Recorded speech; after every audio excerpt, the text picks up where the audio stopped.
Merci beaucoup, Madame la Présidente.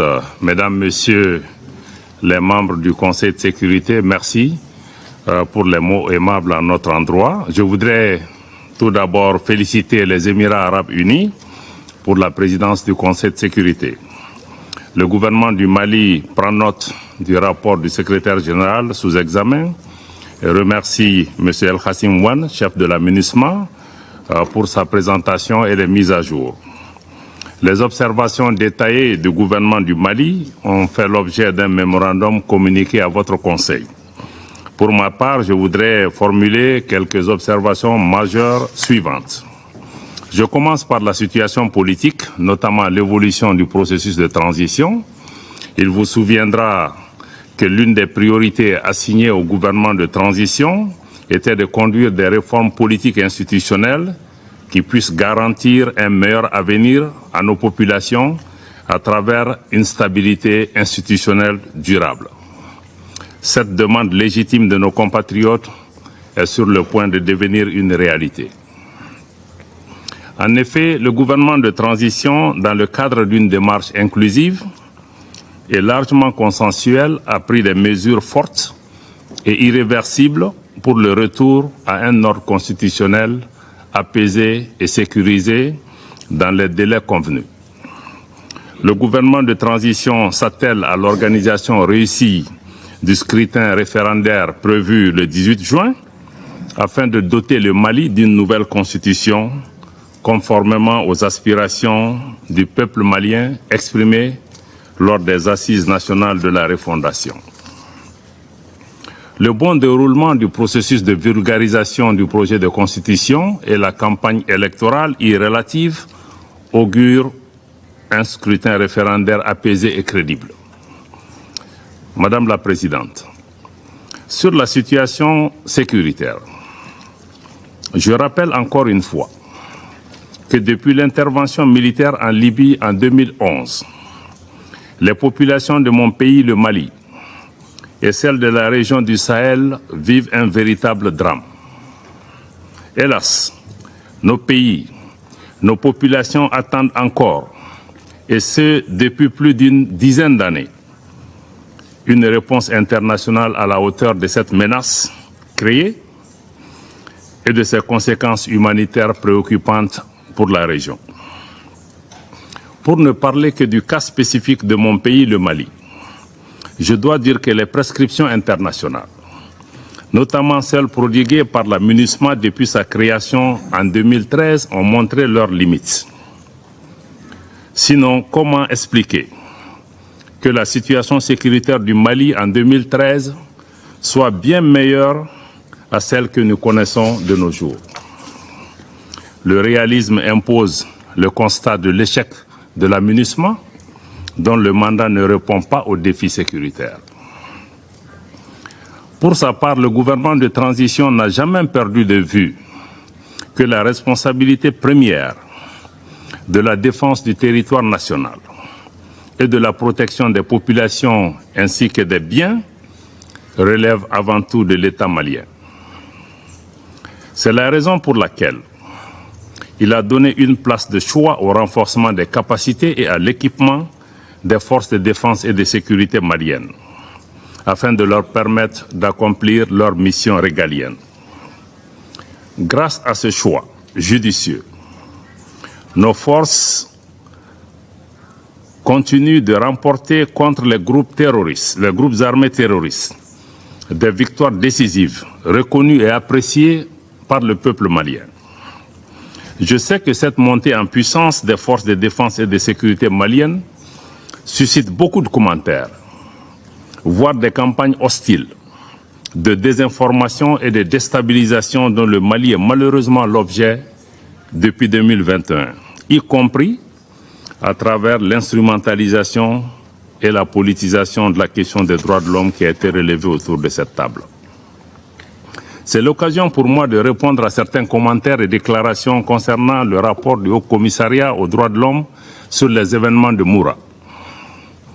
Il était de notoriété publique que la ville de Moura et ses villages environnants étaient assiégés par des organisations terroristes depuis de nombreuses années. Pendant cette période, aucune force, pas même les forces internationales déployées, n'avait accès à cette localité, abandonnant ainsi les populations à leur triste sort. Je me demande au passage, où étaient en ce moment les voix qui s'élèvent aujourd'hui lorsque les terroristes infligeaient des traitements inhumains et dégradants à nos populations civiles sans défense, lapidaient les femmes, brûlaient les villages et les récoltes et emportaient du bétail, comme ce fut le cas à Ogosagou, à Sobanda, à Djalasagou, pour ne citer que cela. Aussi, sur la base de renseignements fiables et précis faisant état de la présence à Moura de principaux chefs terroristes pour collecter le fruit des rackets contre les populations, organiser et planifier des attaques d'envergure, les forces de défense et de sécurité du Mali ont pris la décision de mener une opération d'opportunité aéroterrestre à la hauteur de cette menace, afin de mettre un terme à la souffrance de nos populations. Les premières unités déployées par nos moyens aériens, tout comme les renforts, ont subi des tirs, confirmant la présence terroriste. S'en sont suivis des affrontements autour et dans la ville de Moura, soldés par un bilan de 203 combattants terroristes neutralisés, une importante quantité d'armes et de munitions saisies, plus de 200 motos détruites et plusieurs présumés terroristes interpellés et mis à la disposition de la justice. Malheureusement, 8 de nos valeureux soldats sont également tombés au champ d'honneur pendant cette opération qui a permis de libérer les populations de Moura du joug des terroristes.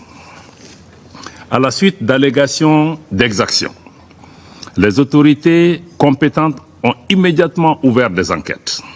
Un transport judiciaire a été effectué sur les lieux par une équipe composée des parquets de Mopti et de Bamako, d'enquêteurs de la gendarmerie nationale, de la police technique et scientifique et d'un médecin légiste. Les enquêtes continuent conformément aux procédures et aux délais en vigueur.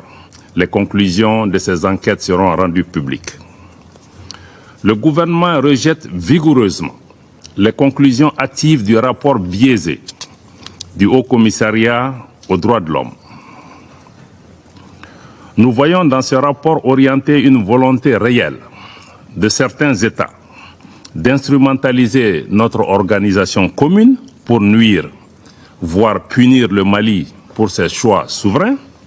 Mieux, quel crédit peut-on accorder à un rapport qui tend désespérément à faire croire que les forces de défense et de sécurité ciblent des populations civiles qu'elles protègent conformément à leur mission?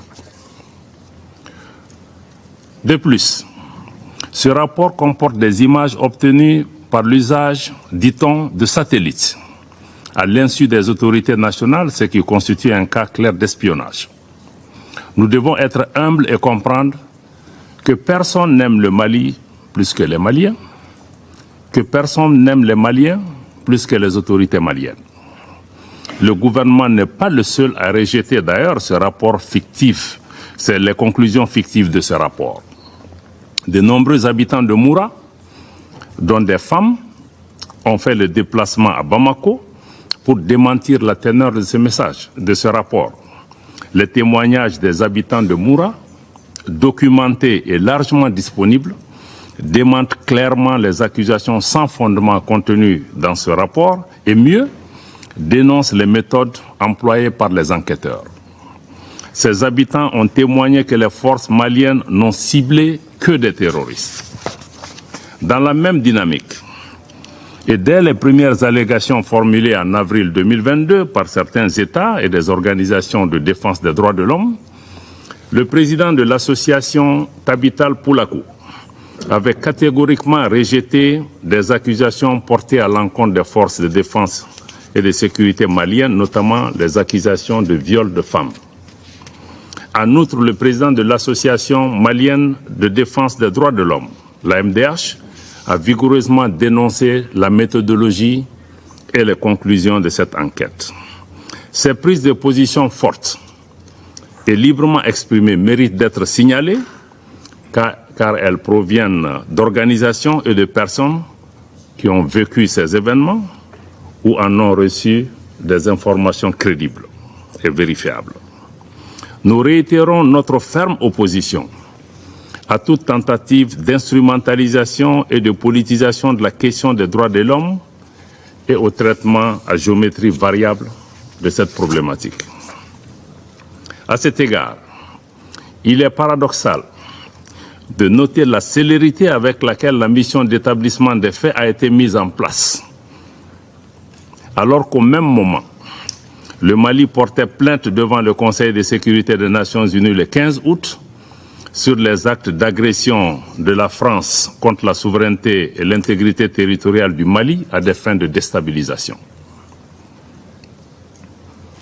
Madame la Présidente, concernant l'accord pour la paix et la réconciliation au Mali issu du processus d'Alger, malgré la décision unilatérale de la CMA et de la plateforme de suspendre leur participation au mécanisme de suivi de l'accord, je réaffirme ici l'engagement du gouvernement à poursuivre sa mise en œuvre efficiente et intelligente, notamment à travers les mouvements de l'inclusivité. Nous restons toujours ouverts au dialogue avec nos frères des mouvements signataires, tous nos frères, comme en témoigne la visite à Kidal le 12 mai 2023 du ministre en charge de la réconciliation. Madame la Présidente, Mesdames, Messieurs les membres du Conseil, je voudrais à présent consacrer mes observations sur mon observation majeure sur la question de la MINUSMA. Au moment où les membres du Conseil de sécurité ont entamé les négociations autour du renouvellement du mandat de la MINUSMA, il me plaît de faire un bref rappel sur l'évolution de la mission, de sa création à nos jours. Permettez-moi tout d'abord de rendre un hommage à toutes les victimes civiles et militaires tombées au Mali, notamment nos récents frères du Burkina Faso, à qui nous adressons notre profonde compassion. En 2013, les fondements qui ont servi à justifier la création de la MINUSMA étaient notamment l'appui aux autorités maliennes pour stabiliser la situation dans les régions du nord du Mali, écarter les menaces et prendre activement des dispositions afin d'empêcher le retour d'éléments armés dans ces zones, particulièrement à travers le rétablissement de l'autorité de l'État dans tout le pays. Après plusieurs années de déploiement des forces de la MINUSMA sur le terrain, la situation sécuritaire qui concernait jadis le nord du pays s'est progressivement dégradée dans d'autres régions du Mali, notamment le centre. Pour le gouvernement du Mali, le constat est clair, la MINUSMA n'a pas atteint son objectif fondamental. Aujourd'hui, les Maliens sont heureux de voir leurs forces de défense et de sécurité réaliser en toute autonomie les missions de sécurisation des personnes et des biens, de lutte contre la criminalité, le grand banditisme, la traite des personnes et le trafic de drogue, les missions d'escorte de véhicules de transport, la sécurisation des foires hebdomadaires dans les localités sensibles, ainsi que les missions de sécurisation des frontières grâce au renforcement de l'outil de défense conformément à la vision de son Excellence le colonel Assimi Goïta, président de la transition, chef de l'État du Mali. Le Mali est parfaitement conscient que la lutte contre le terrorisme ne fait pas partie de la doctrine des opérations de maintien de la paix. Mais il avait toujours plaidé pour un changement de posture de la MINUSMA afin de lui permettre de s'acquitter convenablement de son mandat et d'asseoir des actions de soutien aux efforts du gouvernement. Le Mali a constamment coopéré avec les Nations Unies, et ce, en toute bonne foi.